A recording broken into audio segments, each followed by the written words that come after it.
sa Vietnam sumabit sa kable ng kuryente. Ang sanhi ng aksidente, atin pong alamin mula sa detalye na balitang ibabahagi maya-maya.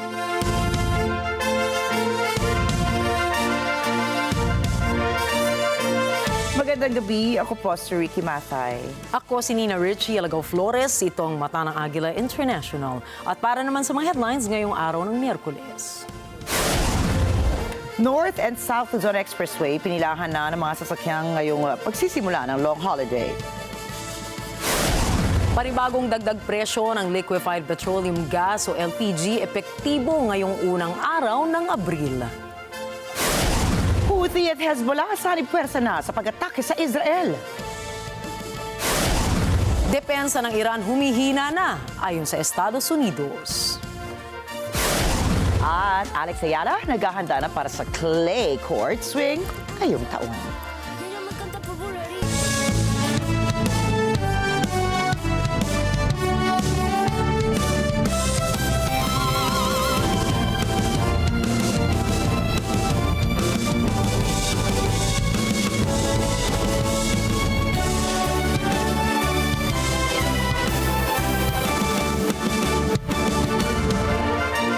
Pumila na po ang mga sasakyan sa North and South Luzon Expressway ngayon na umuwi ang iba nating mga kababayan sa kanilang mga probinsya sa pagsisimula ng long holiday.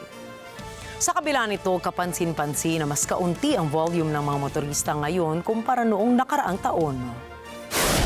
Ayon kay NLEX AVP for Traffic Operations Robin Ignacio, tinatayang aabot sa 350,000 na mga sasakyan kada araw ang dumaraan sa expressway sa panahon noong bago pa ang magkakasunod na pagtaas sa presyo ng produktong petrolyo.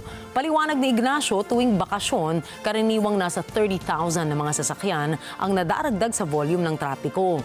Ngunit ngayon posible anya na nasa 10,000 sasakyan na lamang ang madaragdag. Sa SLEX naman, naging magaan din ang trapiko at mabilis ang biyahe. Ayon sa management ng SLEX, nasa pagitan ng 10% at 15% ang nabawas sa volume ng mga sasakyang dumaraan ngayon doon. Sa kabila nito, sinabi ni Transportation Secretary Giovanni Lopez na hindi nabawasan ang mga bumabiyahe ngayon para magbakasyon. Paliwanag ng kalihim, mas pinili lamang ng mga ito na sumakay sa mga pampublikong sasakyan. Mas dumami po ang estimate namin ng mga bumabiyahe ngayon kasi yung usually na bumabiyahe na gamit ang kanilang pribadong sasakyan, they might as well take the public transportation ngayon. Basta lang yung nagkokotse na dalawa lang, isa lang, ay mas magastos po sa kanila. So yun naman yung pinag-aandaan natin pagdating sa land transport. Sisimulan na mamayang alas 10 ng gabi ang full swing rehabilitation sa kahabaan ng EDSA.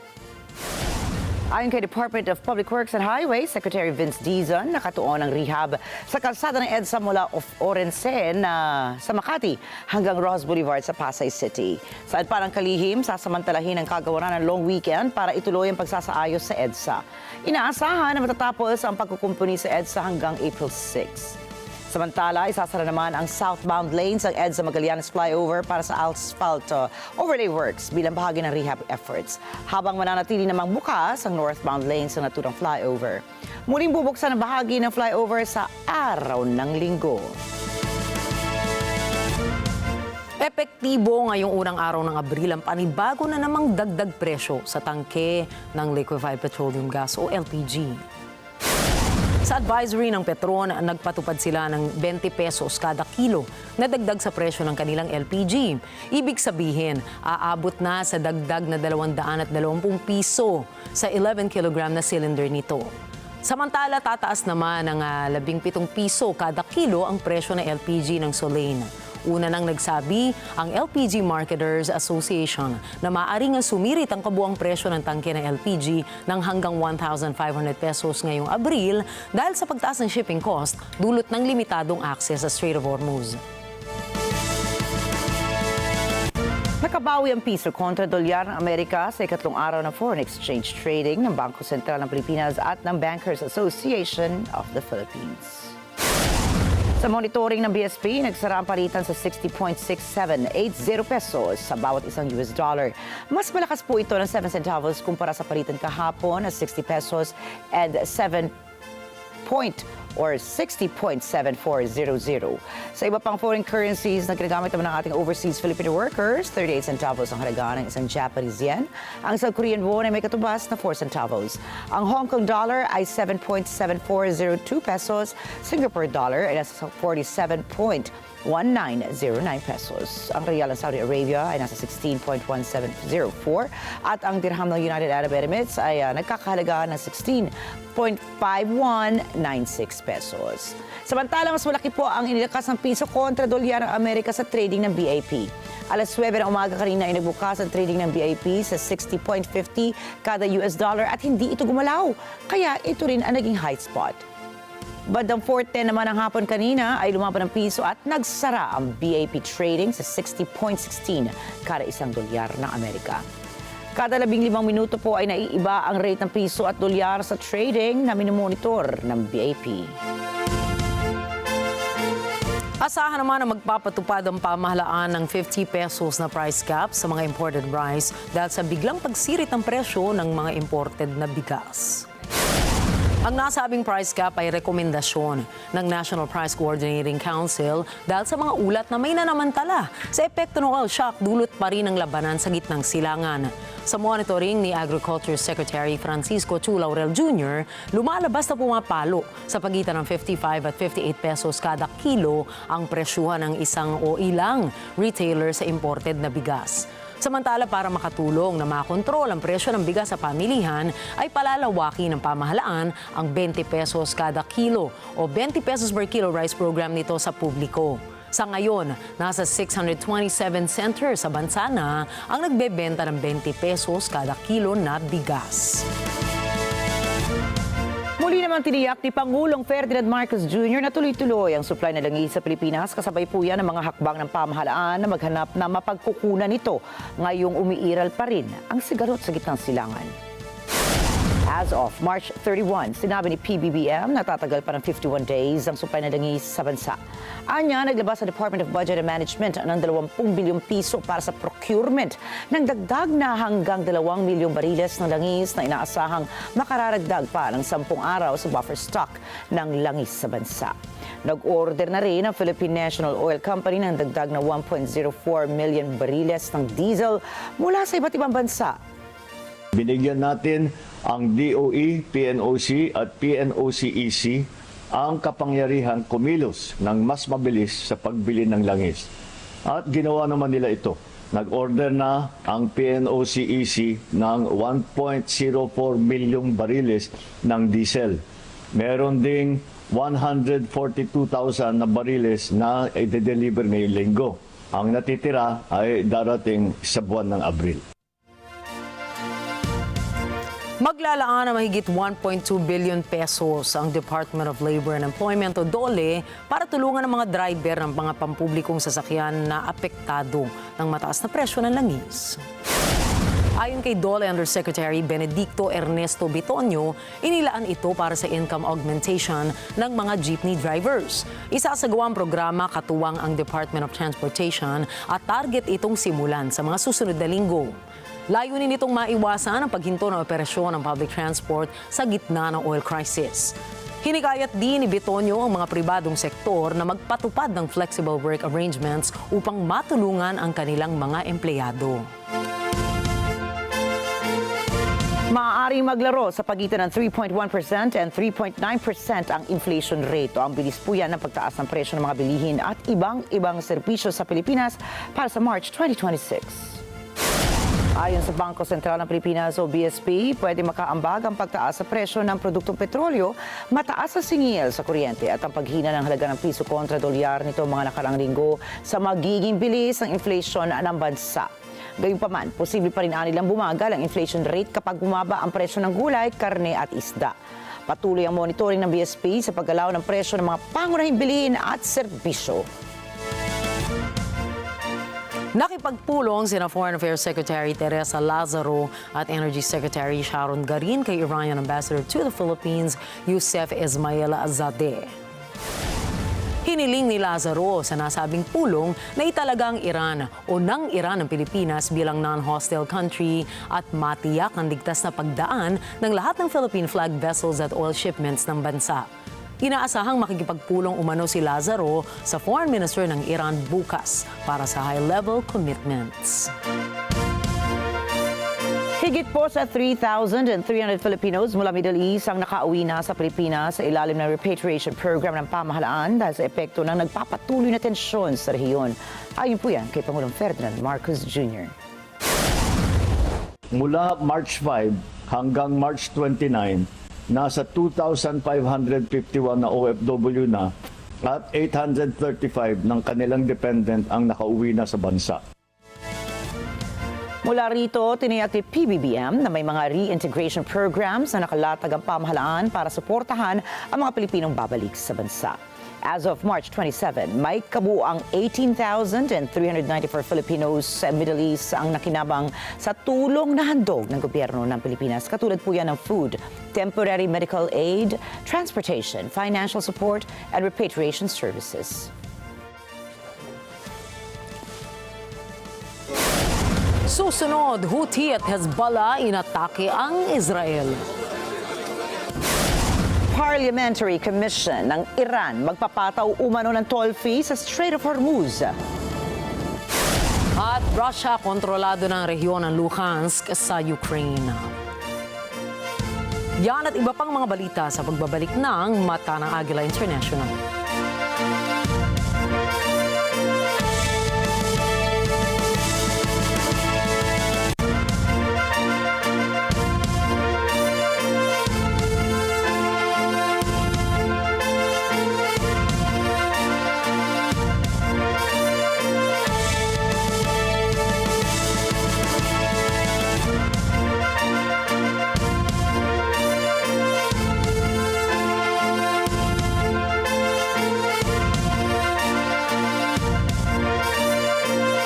On your way to success? Start with the best. New Era University, where we guide every individual to their natural state of excellence. Enroll now, because New Era University awaits the future we can build together.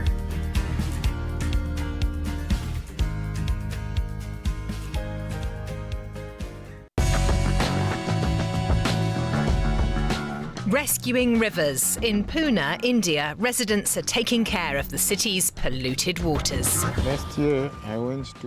Last year, I got tested for lead. They found 88% elevated lead levels in my body. A deadly legacy. In Zambia, toxic remnants from old mines are still poisoning people. And all together now, how civic initiatives are transforming Germany's capital, Berlin. Global Us. Sa gitna ng ating abalang buhay, may isang bagay na hindi dapat makalimutan. Ang oras para sa pamilya. Dito sa Ito Ang Tahanan, muling buhayin ang samahan, kwentuhan at pagmamahalan sa loob ng tahanan. Family Hour. Mga kwentong totoo, damdaming totoo at mga sandaling sama-samang pinapahalagahan. Dahil ang bawat sandali kasama ang pamilya ay mahalaga. Sa Ito Ang Tahanan, tuwing Sabado at Linggo, dito lang sa Net 25. Let's get together sa Net 25. Sa Net 25.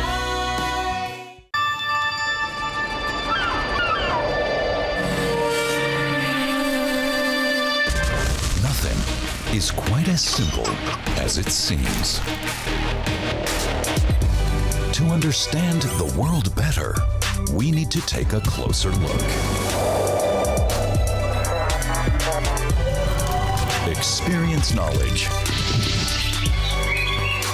Tomorrow today.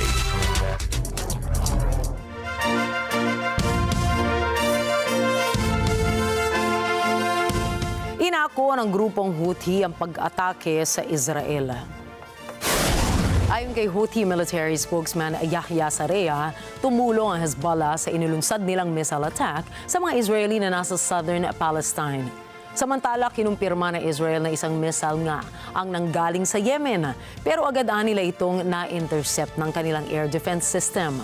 Ilang residente sa Bnei Brak ang mabilis na lumikas dahil sa missile attack. May mga bahay na nasira at tinitiyak pa ng mga otoridad kung may mga nasugatan ba o namatay sa pinakabagong pag-atake. Kinumpirma po ng China na mayroon itong 3 barkong naglalayag sa Strait of Hormuz. Bagamat wala pang ibang detalye ukol sa mga barko, sinabi ni Chinese Foreign Ministry spokesperson Mao Ning na tinulungan ng China ng relevant parties. Kaugnay nito na nawagan ng China ng agarang ceasefire at cessation upang maibalik ang kapayapaan sa Persian Gulf na may mahalagang papel sa pandaigdigang kalakalan. Inanunsyo ng state media ng Iran na maniningil na ang kanilang bansa ng toll fee sa mga sasakyang pandagat na dadaan ng Strait of Hormuz. Ayon sa inaprubahang panukala ng Parliamentary Commission sa Tehran, mas strikto ang bagong toll system pagdating sa safety, security at environmental standards. Sa oras na maipatupad na ito, hindi na maaaring tumawid sa Hormuz ang mga barkong konektado sa Estados Unidos at Israel. Ito anila ay upang ipakita na kontrolado ng Iran ang nasabing choke point. Lumabas sa ilang pahayagan na maaaring umabot sa $2 million per vessel ang sisingiling toll fee ng Iran. At kung mangyayari nga ito, ay kikita ang Tehran ng toll revenue na papalo na mahigit sa $100 billion. Humihina na po ang depensa ng Iran. Ayon yan sa Estados Unidos. Alamin natin kung bakit mula kay Net25 correspondent Jeff Sanidad. Pinipinsala ng mga pag-atake ng Israel at US ang moral ng Iranian military. Kaya naman nababawasan na ang bilang ng personnel at nadidismaya ang mga lider ng huli. Ito ang pahayag ni US Defense Pete Hegseth kasabay ng babala na wala nang iuubra ang kakayahang militar ng Tehran. The latest intel is clear out of CENTCOM. Our strikes are damaging the morale of the Iranian military, leading to widespread desertions, key personnel shortages, and causing frustrations amongst senior leaders. Sinabi ni Hegseth na binisita niya ang US troops sa gitnang silangan kamakailan para personal na obserbahan ng Operation Epic Fury. Binigyang din niya na US ang nangunguna sa labanan at nahaharap ang pwersa ng Iran sa lumalawak na pagkakabahabahagi at mababang moral.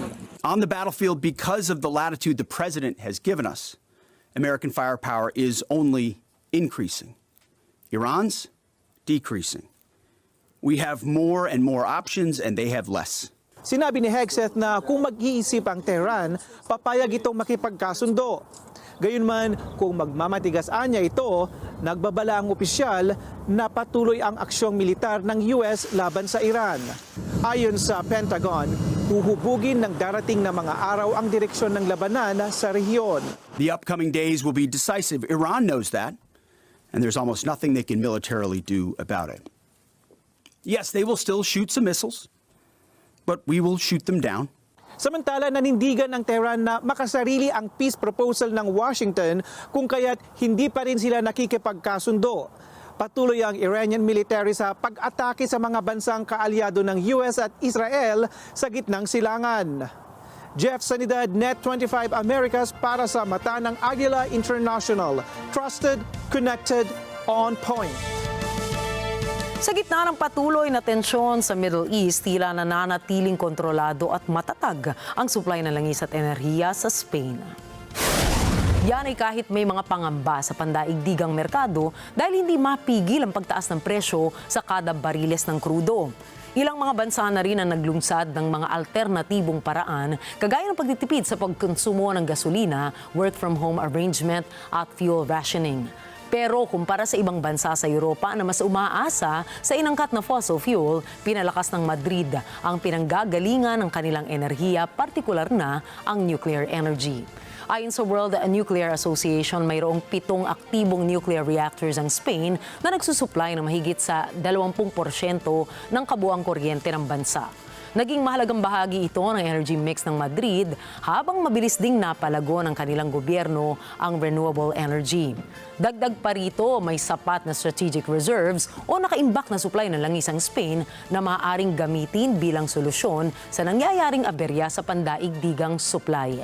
Mas pinatatag din ng kanilang bansa ang paggamit ng malinis na enerhiya o yung pong clean energy sa kanilang power grid. Halos 60% ng energy supply ng Spain ay nagmumula sa solar at wind energy. Ang pagpupundar sa matibay na enerhiya at malinis na teknolohiya ang nagdulot sa economic stability at kontrol sa bansa. Sa kabila nito, binigyan din pa rin ni Spanish Prime Minister Pedro Sanchez na hindi sila pabor sa digmaan sa Iran. Illegal anya at walang dahilan para mangyari ang nasabing giyera. This is a very defining moment for the European Union, and I think that we need to send a clear message to our citizens and the rest of the world that Europe is with multilateralism and is with international law, and we are against this war. We are against this war because it is illegal, there's no reason behind it, and it's causing a lot of damage. Civilians, of course, refugees, and the economic consequences that the whole world, especially this global south, is already suffering. Makararanas po ng kaunting ginhawa sa bulsa ang mga residente sa Australia. Ito ay matapos aprubahan ni Australian Prime Minister Anthony Albanese ang tapias presyo sa fuel tax ng kanilang bansa. Net 25 correspondent Jeneline Despi para sa balitang yan. 26.3 Australian cents bawat litro ang ibabawas sa presyo ng krudo sa bansa dahil sa inaprubahang batas ni Prime Minister Anthony Albanese. Bunsod ng pansamantalang hakbang, tinatayang kukunin sa federal budget ang kakulangan na may halagang 2.55 billion Australian dollars. Nagbabala si Albanese na matatagman ang supply ng langis sa bansa. Magigipit pa rin ang ekonomiya kung magtatagal ang labanan sa gitnang silangan. While Australia's fuel supply outlook remains secure in the near term, we need to be very clear as well with Australians that the longer this war goes on, the worse the impacts will be. Kaugnay nito, 3 buwan ding ihinto ng gobyerno ang road user charge para sa malalaking sasakyan bilang suporta sa trucking industry. Today, we're announcing the Commonwealth Government will halve the fuel excise on petrol and diesel for 3 months. Ayon kay Albanese, ang nasabing mga hakbang ay para tulungan ang mga pamilya at mga negosyo sa panahong hindi maiwasan ang pagtaas ng presyo ng pangunahing mga pangangailangan. Jeneline Despi, Net 25 Australia, para sa mata ng Agila International. Trusted, connected, on point. Nahaharap sa hamon ng isang animal sanctuary sa Israel dahil sa banta ng mga missile attack. Sa kabila ng panganib, pinipilit ng mga nag-aalaga na mapanatiling kalmado ang mga hayop habang inililipat ang mga ito sa mga ligtas na lugar. Samantala, nakatutok pa rin sila sa pag-aalaga ng mga hayop sa kabila ng takot at pinansyal na problema dahil sa pagtigil ng mga donasyon. Giit nila, hindi nila iiwan ang mga alagang hayop sa gitna ng krisis. Samantala, dinukot po ang babaeng American journalist sa Iraq. Kinilala ang biktima na si Shelley Kittleson na nasa Baghdad. Naka-assign siyang mag-ulat sa Middle East at Afghanistan. Ayon sa investigasyon, may koneksyon umano sa Kataib, Hezbollah ang mga suspect na dumukot sa journalist. Kinumpirma naman ng Iraqi Interior Ministry ang nasabing kaso at sinabing isa sa mga suspect ang naaresto habang tinutugis pa ang ibang mga sangkot. Sinabi naman ng US State Department na alam nilang may mga bantana sa buhay ni Kittleson at inabisuan siya mag-ingat. Nakikipag-ugnayan na rin sa Federal Bureau of Investigation upang matiyak ang agarang pagpapalaya sa biktima. Naglatag ng 5-point initiative ang Pakistan at China para ibalik ang kapayapaan at katatagan sa Gulf at Middle East region. Kabilang sa kanilang panawagan ang agarang tigil putukan at pagsisimula ng peace talk sa lalong madaling panahon. Hinikayat din nila ang kaligtasan ng mga non-military targets at shipping lanes. Iginiit ng dalawang bansa ang kahalagahan ng United Nations Charter. Sinabi ng China na committed ito sa pakikipagtulungan sa Pakistan kung paano maisasagawa ang ceasefire. Habang nauna nang sinabi ng Pakistan, handa itong maging mediator sa pagitan ng Washington at Tehran. Wala namang nakuhang paglilinaw ang media mula kay US Defense Secretary Pete Hegseth ukol sa suporta ng Washington sa collective defense ng NATO. Bernard Gonzaga para sa balita niyan. Nadaragdagan ang mga katanungan ukol sa hinaharap ng NATO matapos ang isang Pentagon briefing ni US Defense Secretary Pete Hegseth. Nang direktang tanungin kung committed pa rin ang US sa kolektibong depensa ng NATO, ipinasa ni Trump ang huling sagot kay Pete Hegseth. Aniya, tila nag-aatubili ang mga kaalyado ng bansa na tumulong sa US. When we ask for additional assistance or simple access-based signalling overflight, we get questions or roadblocks or hesitations. And the president's pointing out, you don't have much of an alliance if you have countries that are not willing to stand with you when you need them. He's simply pointing that out, and ultimately it'll be his decision of what that looks like after this is complete. Ang komento ni Hegseth ay matapos ang pinakabagong pahayag ni Trump sa social media na tinutuligsa ang France sa hindi pagpayag sa overflight ng US military resupply aircraft patungong Israel. Critical din ang Pangulo sa Britain dahil sa hindi pagsali sa paglulunsad ng giyera laban sa Iran kasama ng US at Israel. Ayon kay Hegseth, dapat umaksyon ang mga kalyado ng US para mabuksan ang Strait of Hormuz. So the world ought to pay attention and be prepared to stand up. President Trump's been willing to do the heavy lifting on behalf of the free world to address this threat of Iran.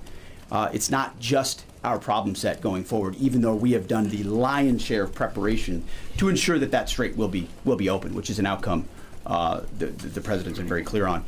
Naitatag ang NATO noong 1949 na ang pangunahing layunin ay kontrahin ng bantang pag-atake ng Soviet sa Allied territory. Anumang hudyat na walang balak ang US na tumulong sa mga kaalyado sakaling atakihin ng Russia o ng ibang kalaban, pinangangambahang hihina ng gusto ang alyansa. Bernard Gonzaga, Net 25 Americas, para sa Mata ng Agila International. Trusted, connected, on point. Babala ng isang analyst, maaring ilipat ni United States President Donald Trump ang military bases nito sa North Africa. Kasunod ito ng tensyon sa pagitan ng Estados Unidos at ilang mga kaalyado nito sa Europa. May Fanway Zaragoza para sa balita. Hindi malayong tumingin ang US sa Morocco kung patuloy na tatanggihan ng Spain at Italy ang military flights nito. Ayon kay Political Science Professor Rafa Martinez ng University of Barcelona, maaaring masalimuot at mahal ang proseso nito pero hindi imposible. Nada es sencillo y nada es barato. Una base y sobre todo los equipamientos que tiene una base y cómo tiene que ser tu contraparte para que aquello sea operativo, pues seguramente en Marruecos no se tiene y no es algo que sea fácil. Ahora, posible sí que lo es. Nagbabala si Martinez na maaaring ihudyat ng ganitong hakbang ang kredibilidad ng NATO bilang isang alyansa. Kinwestiyon niya kung maaasahan pa ba ang naturang organisasyon sa susunod na mga labanan. Sería un poco también el principio del fin de la OTAN, que no sabemos si ya estamos en él, si la OTAN es una organización muerta o si la OTAN todavía tiene vida. Ang obserbasyon ay matapos sarahan ng Spain ang himpapawid nito sa operasyong militar ng US laban sa Iran. Gayon din nang ipagkait ng Italy sa US ang landing rights ng huli sa mga base doon. Ayon sa mga kritiko, huhubugin ng tugon ng NATO sa US ang kinabukasan ng pandaigdigang seguridad. May Fanway Zaragoza, Net 25 Americas. Para sa Mata ng Agila International. Trusted, connected, on point. Idineklara ng Russian Defense Ministry na kontrolado na nilang silangang rehiyon ng Luhansk sa Ukraine. Ayon sa Moscow, naging matagumpay ang liberation of the Luhansk People's Republic na matagal lang nasa ilalim ng kontrol ng Russia simula pa noong taong 2022. Mariin namang tinutulan ng Kiev ang nasabing pagdeklara at kinundena ng ibang Western countries ang pahayag na iyan ng Moscow. Isaan nila itong akto ng iligal na pag-aangkin ng teritoryo. Sinabi naman ng Russia na hawak na nila ang Kharkiv at ang ilang lalawigan sa rehiyon ng Zaporizhia. Sa kasalukuyan, wala pang inilalabas na pahayag ang Ukraine ukol sa umunoy pagsakop ng Russia sa mga nasabing lugar. Isusulong ng France at ng Japan na wakasan ang digmaan sa pagitan ng US-Israel laban sa Iran, gayon din ang pagbubukas sa Strait of Hormuz. Ito ang naging sentro ng pagpupulong ni French President Emmanuel Macron and Japanese Prime Minister Sanai Takaichi. Sinabi ni Takaichi na nais itong palakasin ang ugnayan ng Japan at France, partikular na sa seguridad, depensa at ekonomiya.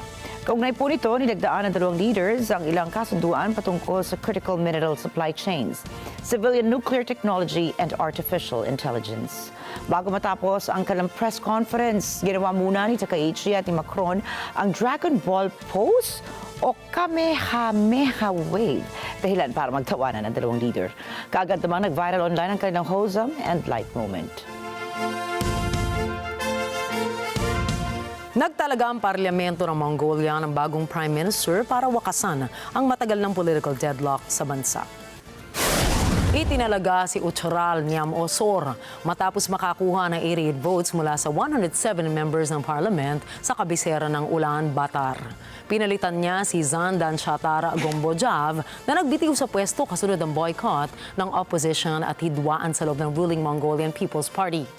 Naganap ang pagtatalaga matapos ang sunod-sunod na political unrest mula pa noong 2025 kung saan bumaba ang ilang lider dahil sa aligasyon ng korupsyon at matinding alitan sa politika. Nangako naman ang bagong Prime Minister na aayusin ang bureaucracy at tutugunan ng tumataas na gasto sa pag-import. Gayunpaman, nananatiling hamon ng patuloy na political divisions na maaaring makaapekto sa ekonomiya at kumpiyansa ng mga mamumuhunan sa Mongolia. Susunod, rider sa Vietnam sumabit sa kable. Australia nagbantang kakasuhan ng tech giants. At Alex Ayala naghahanda para sa clay court swing. Mga detalye po ng mga balita niyan at iba pa mga balita sa pagbabalik pa rin ng Mata ng Agila International.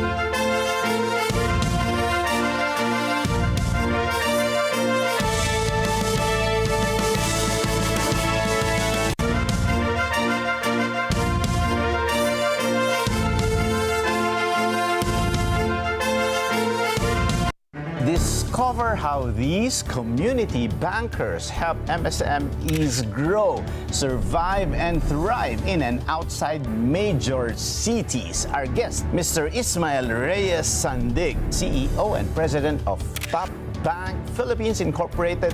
He shares deep insights, real challenges, and opportunities for entrepreneurs looking for the right financial partner. We cater mostly on the microfinance, the marginalized, the MSMEs, so that they can start their own small business and be successful in the long term. We make your success simple. Open for business with Cesar Vallejos, Sunday, 9 p.m.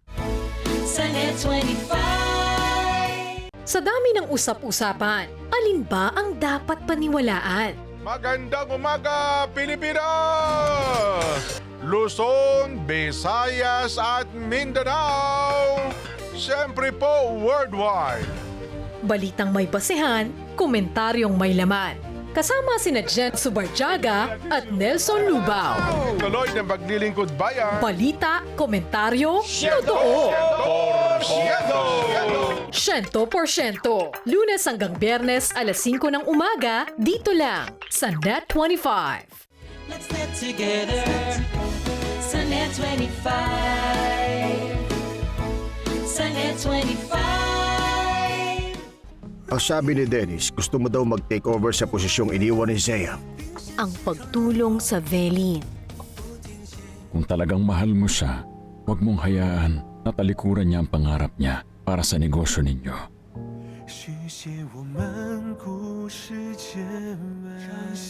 O abutin ang kanyang pangarap. Pag pinilit mong manatili rito, hiwalay na tayo. Hindi kita matatanggap. May choice ba talaga si John?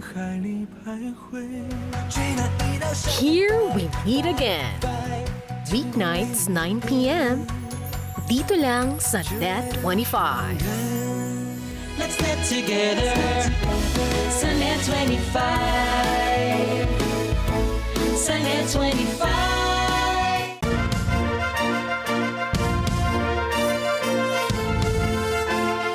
Sinagot ni British Prime Minister Keir Starmer ang pahayag ni US President Donald Trump na kinokonsidera nito na alisin ang Washington sa North Atlantic Treaty Organization o NATO. Matatandaang binatikos si Trump ang kanyang mga kaalyado sa Europa dahil hindi sumali ang mga ito sa pakikipigdigma sa Iran. Nagbanta rin siya na dapat matuto ang Britanya at ibang bansa na depensahan ang kanilang mga sarili dahil hindi sila tutulungan ng Estados Unidos. Pero nanindigan pa rin si Starmer na isaalang-alang niya ang interes ng kanyang bansa. Firstly, NATO is the single most effective military alliance the world has ever seen. And it has kept us safe for many decades, and we are fully committed to NATO. Secondly, that whatever the pressure on me and others, whatever the noise, I'm going to act in the British national interest in all the decisions that I make. And that's why I've been absolutely clear that this is not our war, and we're not going to get dragged into it. Samantala, patay ang isang lalaki sa Haiphong, Vietnam matapos masabit ang kanyang motorsiklo sa kable ng kuryente sa isang construction site. Ayon sa ulat, may hinahatak na kable ang mga construction workers gamit ang excavator na nakaharang sa daan at walang babala o safety signs. Hindi ito napansin ng rider at tuloy-tuloy na umarangkada hanggang sa masabit. Tumilapon siya mula sa motorsiklo at kaagad na nasawi dahil sa matinding pinsala. Patuloy na iniimbestigahan ng mga otoridad ang insidente.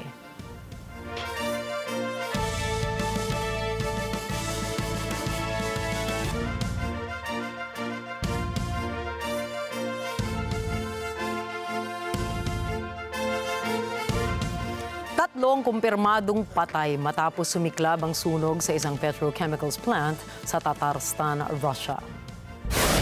Nasa 70 katao naman ang sugatan habang 6 ang patuloy pang hinahanap. Agad namang naapula ang apoy. Ayon sa may-ari ng planta, sumabog ang isang gas mixture matapos itong mawala ng pressure sa isang pasilidad ng synthetic rubber. Anila patuloy pang inaalam ang naging sanhi ng pagkawala ng pressure sa gas mixture. Tiniyak naman ito na hindi apektado at normal pa rin ang operasyon ng main production units ng planta. Dumaong sa Cuba ang isang Russian-flagged oil tanker. Ito po ang kauna-unahang major delivery sa bansa mula ng harangan ng Estados Unidos ang anumang tulong sa Cuba. Marjorie Quintos para sa balitang yan. 700,000 bariles ng Russian Urals crude ang bitbit ng barkong Anatoly Kolodkin papasok ng Matanzas Bay sa Cuba. Nasa ilalim man ng US sanctions ang naturang barko, inayagan ito na mag-deliver ng langis para sa makataong mga dahilan. Ang tulong na langis ay habang humaharap ang Cuba sa malawakang kawalan ng kuryente. Ayon kay Cuban President Miguel Diaz-Canel, nagtiis ang bansa ng 3 buwang walang tulong na krudo na naging dahilan ng krisis sa kuryente, tubig at transportasyon. Para sa mga residente ng Havana, halos hindi na nila kayanin ang krisis at umaasang hindi ito ang huling barkong darating para tulungan sila. Espero que aparte de ese buque entren otros más. A ver, no sé, si entre comillas el presidente Trump nos deja, o no sé la solución que busque este país, ¿me entiendes? Porque es verdad que es caótica. No podemos taparnos el sol con un dedo porque es caótico en todos los sentidos. Si no hay combustible, no hay electricidad, no hay agua, no hay transporte, no hay insumos para este país. Y ahora mismo estamos en un país que estamos colapsados automáticamente porque no es un secreto para nadie. Deberían venir más seguido para el transporte, el agua, las necesidades del humano que se pasa mucho trabajo para todos, ¿entiendes? Angkop ang krudo ng Russia sa luma ng Cuban refineries. Dala nito ang pansamantalang tulong sa naghihingalong power grid ng bansa. Marjorie Quintos, Net 25 Americas para sa mata ng Agila International. Trusted, connected, on point. Isang panukalang batas ang ipinasa ni Florida Republican Governor Ron DeSantis. Layo ng batas na ito na ipangalan kay United States President Donald Trump ang Palm Beach Airport sa Florida. Narito ang report ni Leo Velasco. Balak isunod sa pangalan ni US President Donald Trump ang Palm Beach International Airport. Ang planong pagpapalit ngalan ay matapos ang pag-aproba ng Florida na mag-donate ng isang downtown Miami property para sa Presidential Library ni Pangulong Trump. Unang lumipat si Trump sa nasabing estado noong 2009 para manirahan. Sa kasalukuyan dito namamalagi ang Pangulo sa kanyang Mar-a-Lago Resort sa West Palm Beach. Bago ipatupad ang opisyal na pagpapalit ngalan ng paliparan, kailangan aprobahan muna ito ng Federal Aviation Administration, palitan ng flight charts, navigation databases at airport signage.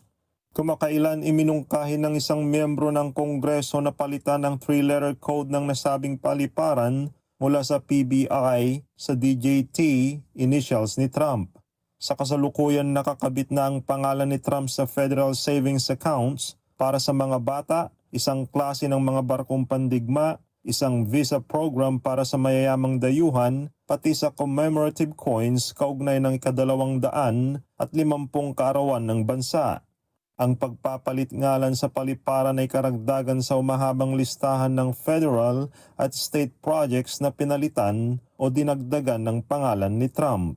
Leo Velasco, Net 25 Florida, para sa mata ng Agila International, trusted, connected, on point. Lumutang po ang mga panibagong detalye kaugnay sa Air Canada crash na nangyari sa LaGuardia Airport. Lumalabas ang investigasyon na posibleng may naging paglabag sa mga tuntunin ng paliparan kaya nagkaroon ng kakulangan sa air traffic controller staffing na naging dahilan umano ng trahedya. Miki Jumauas para sa detalye. Alas 11:35, 22 ng Marso, nang maganap ang Air Canada crash sa LaGuardia Airport dito sa New York.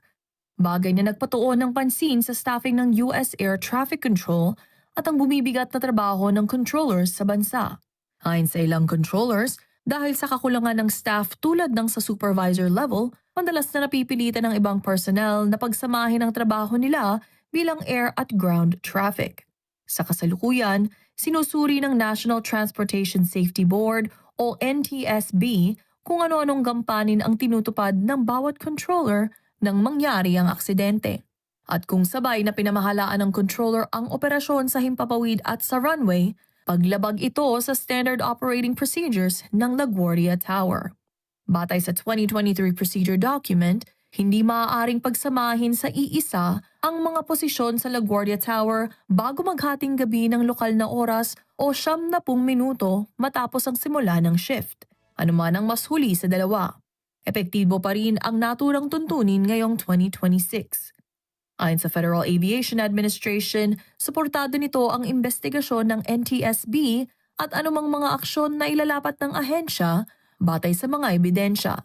Mika Jumawas, para sa mata ng Agila International, trusted, connected, on point.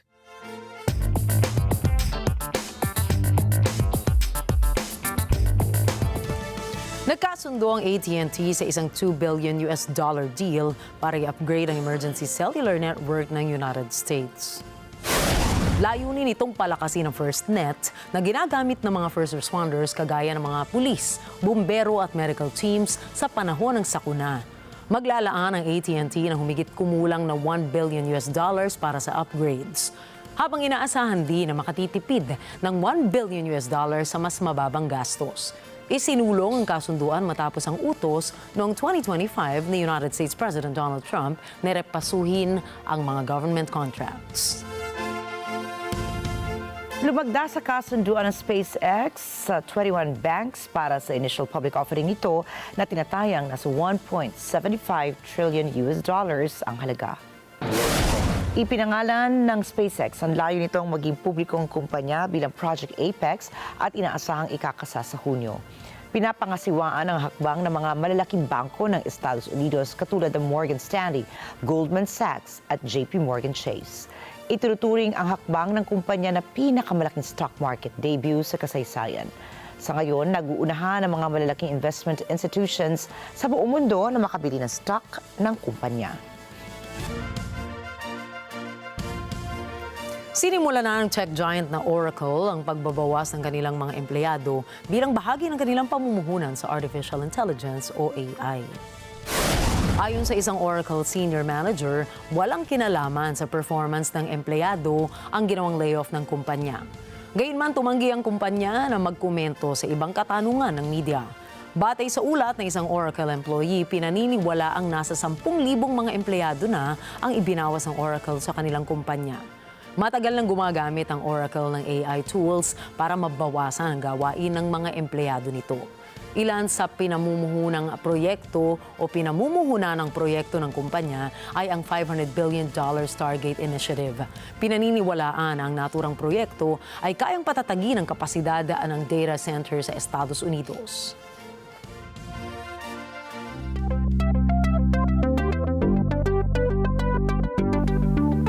Nagbanta po ang Australian government na kakasuhan ang ilang tech giants dahil sa umano'y paglabag sa child safety laws. Net25 Australian correspondent Emmy Kapili-Taroha para sa balitang yan. Iniimbestigahan ngayon ng Australian E-Safety Commissioner ang iba't ibang social media platforms.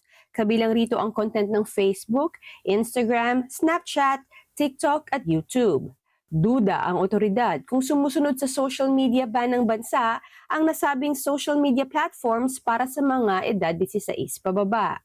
Unang ipinatupad ang naturang ban, 3 buwan na ang nakalipas, nakauna-unahan sa mundo at pinamarisan na rin ng ilang mga bansa. Ayon kay Communications Minister Anika Wells, handa ang gobyerno na idulog ang laban sa korte. As of early March, 5 million social media accounts have been deactivated or removed. We have seen some progress, but the safety compliance update released today lays bare the facts. Australia's world-leading social media laws are not failing, but big tech is failing to obey the laws. Sa ilalim ng batas, kailangang gumawa ng makatwirang mga hakbang ang mga plataporma para harangan ang users na menor de edad. Kung hindi, pagmumultahin sila ng hanggang 49.5 million Australian dollars kada paglabag. Ayon kay Wells, dapat sumunod sa batas ng Australia ang anumang kumpanya na nagpapatakbo ng negosyo. And if these companies want to do business in Australia, they must obey Australian laws. Nagbabala ang opisyal na sakaling mapatunayan na may pagkukulang ang naturang platforms, agad na dapat umaksyon ang regulators. If eSafety finds these companies have systemically failed to uphold their legal obligations, then I expect the Commissioner to throw the book at them. Samantala, nagpahayag naman ng intensyong sumunod ang Meta at Snap. Nakatuon ng ibang bahagi ng mundo sa kahihinatnan ng nasabing kaso dahil sa pagtimbang din nila ng mga batas para sa proteksyon ng kabataan.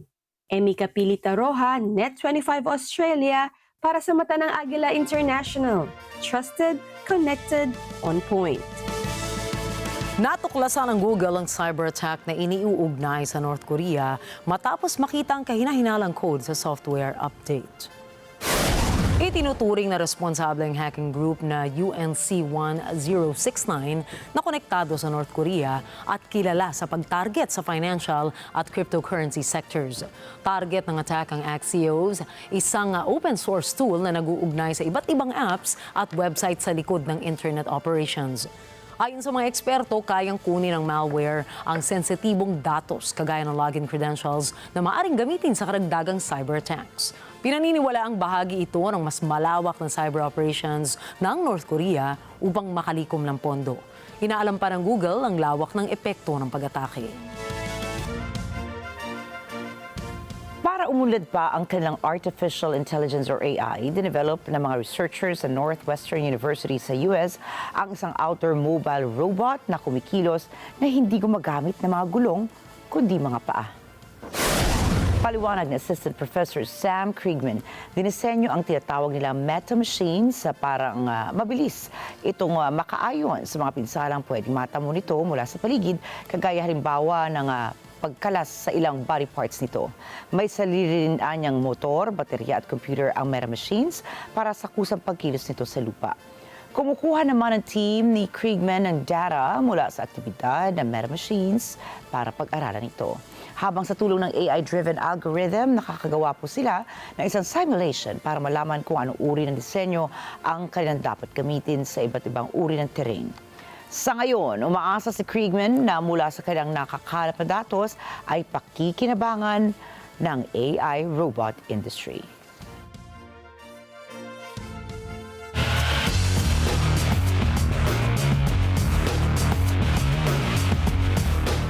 Pinag-aandaan na ng ating Filipina tennis star na si Alex Ayala ang mga panibagong hamon ng International Tennis Circuit upang mapagtibay ang kanyang kumpiyansa para sa kanyang clay court debut.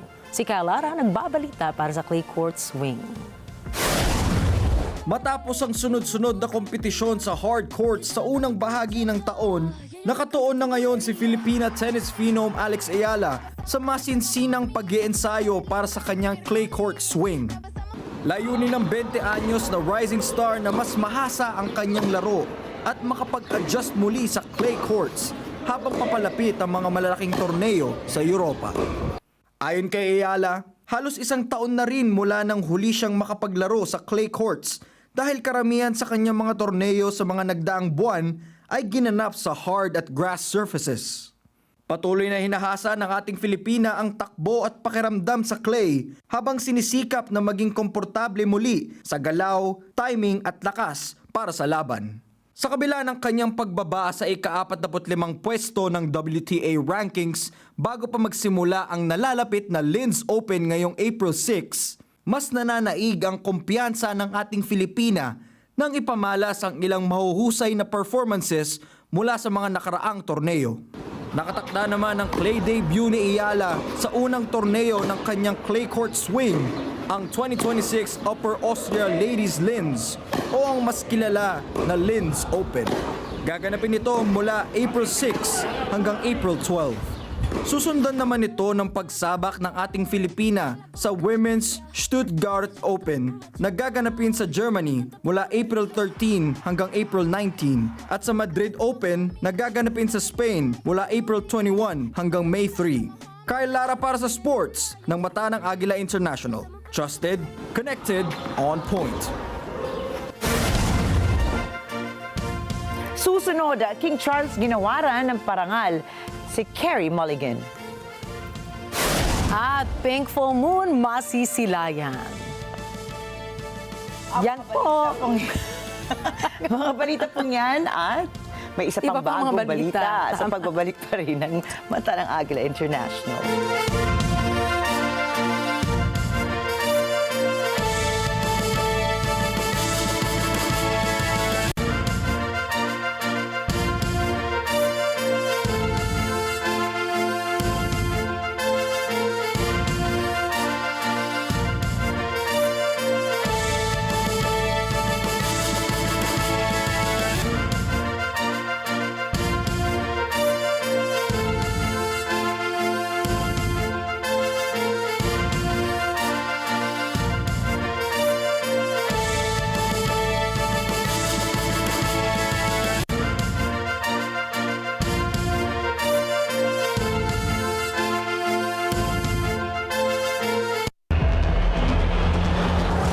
Speed impact. Collisions with wildlife are often deadly. How can they be prevented? What happens to injured animals? And how do elephants react? As a driver, what should you do when an animal suddenly crosses your path? Millions of creatures die agonizing deaths every year. How can we change that? Could the auto industry develop better warning systems? Can high tech help prevent collisions and maybe even save animals' lives? Just how often do collisions with wildlife actually occur? That's what we wanted to find out. On REF. Ibang aliw sa piling ng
Hindi ka ba masayang matransfer dito? Masaya po. Galit ka? Frustrated? Tama ba? Nakaka-adjust na ba si Mika sa ER? Parang may giyera sa department natin. Yung mga hindi mabilis mag-isip at hindi flexible, hindi tumatagal sa ating department. Sa tingin mo, tatagal ka ba rito? You Are My Hero. Weeknights, 8:30 p.m. Dito lang sa Net 25. Let's get together. Sa Net 25. Sa Net 25. Babalik ka po ba para bumisita sa amin? Pabalik na sa syudad si Lotlot. Sundin mo kung saan ka masaya. Mag-iingat ka. Ito na ba ang katapusan ng love story na di naman nagsimula? Kawawa naman tong si Nico. Ngayon na nga lang siya may nagustuhan, umalis pa. Meet Yourself. Weeknight, 7:30 p.m. Dito lang sa Net 25. Let's get together. Sa Net 25. Sa Net 25.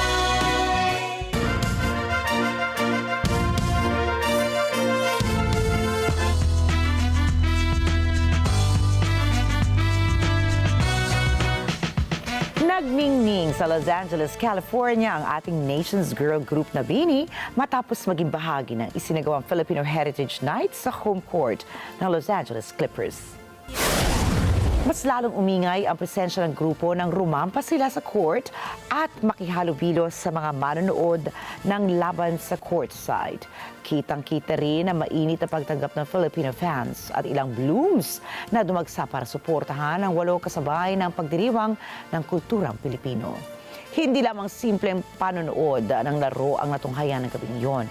Aktibo po silang nakibahag sa programa kung saan tampok ang Filipino pride mula sa musika hanggang sa pakikipag-interact sa fans.